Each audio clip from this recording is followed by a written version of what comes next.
बोले महाराज इसके सुनने की विधि क्या है?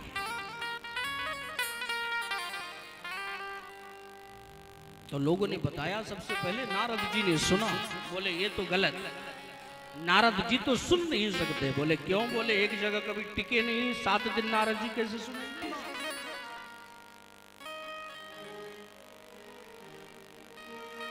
सूत जी बोले देखो वैसे तो नारद जी कभी एक जगह टिके नहीं, लेकिन एक बार देवर्षि नारद बड़ी जोर से दौड़े दौड़े आ रहे। एक दाही विशाल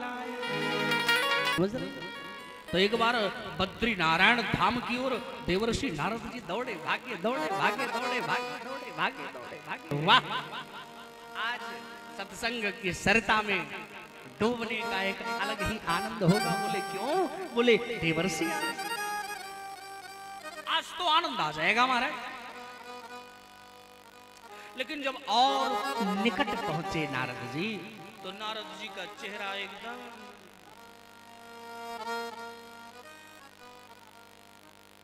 सनक सनंदन सनातन संत कुमार ने पूछा महाराज जी क्या हुआ? अरे रोता हुआ व्यक्ति भी आपका दर्शन कर ले तो वो भी प्रसन्न हो जाता है, और अगर आज आप ही इतने उदास हो जाओगे तो दुनिया वालों का क्या? बताओ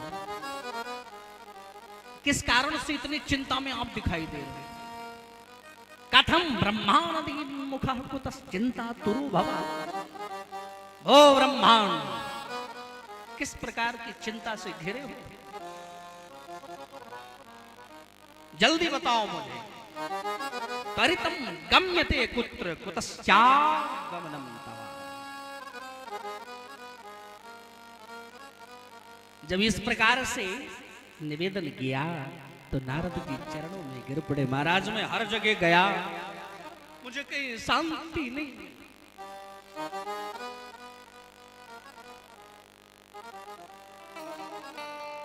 महाराज मैं हर जगह गया, मुझे कहीं शांति नहीं।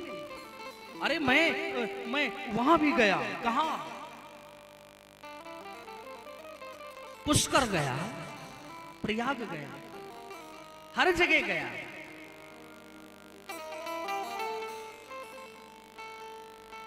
लेकिन शांति नहीं मिली।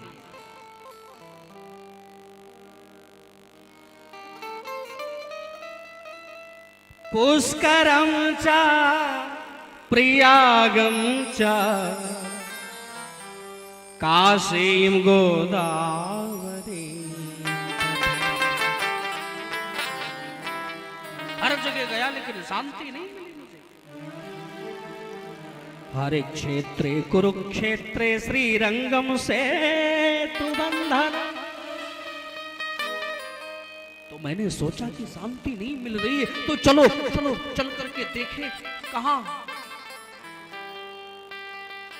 संतों के घर चलेंगे, वहां शांति मिलेगी। तो महाराज मैं संतों के घर गया, मंदिरों में। तो आजकल संतों की भी परिभाषाएं चेंज हो गई। किसी ने पूछा ये मकान किसका है?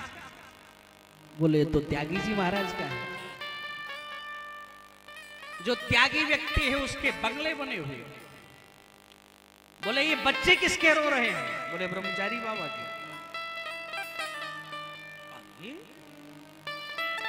बोले इतना शोर शराबा कहां हो रहा है?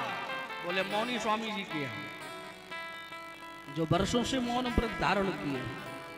तो आजकल संतों की भी परिभाषाएं बदल गई हैं। पाखंडा निर्दह संता। मैंने सोचा ये ठीक नहीं है, ये संत समुदाय नहीं ठीक है, चलो गृहस्थों के घर गए। और जब मैं गृहस्थ के घर गया तो वहां भी अच्छा लगा। लेकिन आजकल की नई नई एंट्री हो रही है बहुओं की, उनको कुछ ज्यादा ही घर में इंटरफियर रहता है हर मामले में।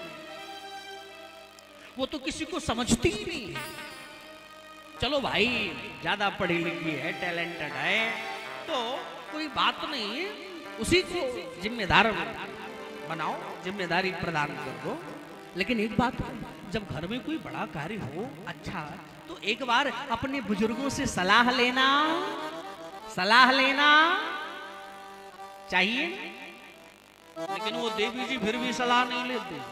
तो सलाह किससे लेती है मेरी माँ? सियाल को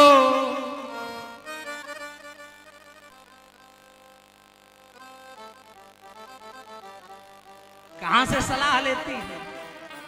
सियाल को बुद्धि दायका।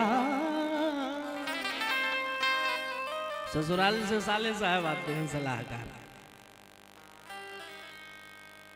और एक बात बताओ, अगर आपने मकान बनाया, दीवार कमजोर कर दोगे तो दीवार गिर जाए, क्या होगा?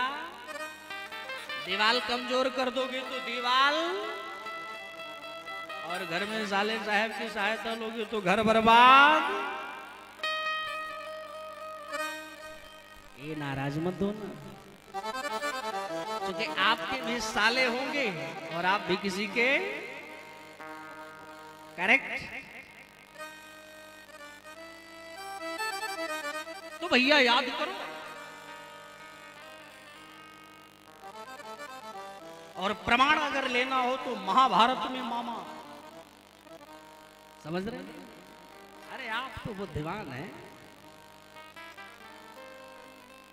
तो विचार करो, जब ये विडंबना नारद जी ने देखी गृहस्थों के घर में, बोले हो सकता है भाई साले साहब ज्यादा पढ़े लिखे हो तो सलाह देना कोई बड़ी बात नहीं। बोले फिर भी तो पति पत्नी में रोज महाभारत।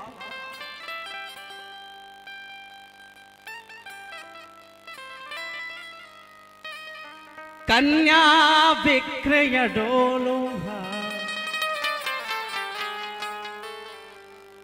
दंपति नाम च कलकलम। मेरा मन वहां से रुष्ट हुआ। मैं सोचा अब कहां जाऊं, सोई में वृंदावन आया। और जब वृंदावन आया तो एक बहुत बड़ा कौतुक देखा। क्या? बोले दो पुरुष जो वृद्ध अवस्था में, और एक मां स्त्री जो यंग रूप में बैठी है, और दोनों वृद्ध पुरुष उसके आजू बाजू, और बहुत स्त्री समुदाय ने घेर करके रखा है। मैंने सोचा ये कौन है? तो मैंने भी सोचा जाकर के पूछूं, लेकिन माताओं का हृदय बड़ा वात्सल्यपूर्ण होता है। कहीं डांट दे तो ए बाबा तुमको किसी ने बुलाया, चलो यार। क्योंकि माताएं बात करते करते ही आंसू निकाल देती हैं और अगले मिनट मुस्कुराना भी चालू कर देती हैं। वात्सल्यपूर्ण जीवन है। तो क्या करें? नारद जी आगे बढ़े, और जैसे ही आगे बढ़े सो स्त्री बोल पड़ी। क्या? ए देवर्षि नारद जी, आप कहां जा रहे हैं? आप आओ।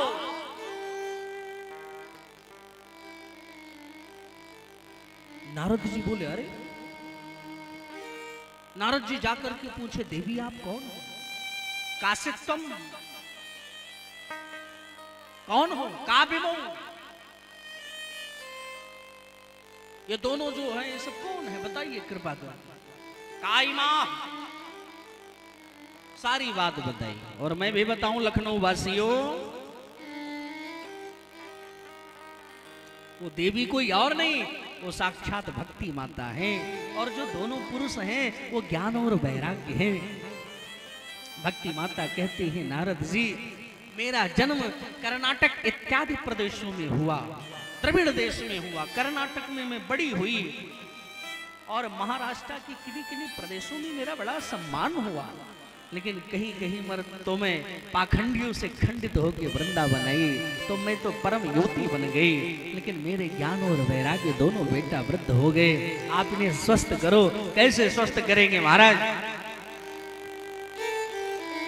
तो नारद जी ने समझाया कि घबराओ नहीं देवी, सब ठीक हो जाएगा। बोले कैसे?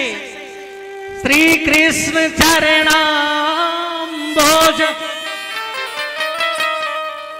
स्मर दुखम गमी।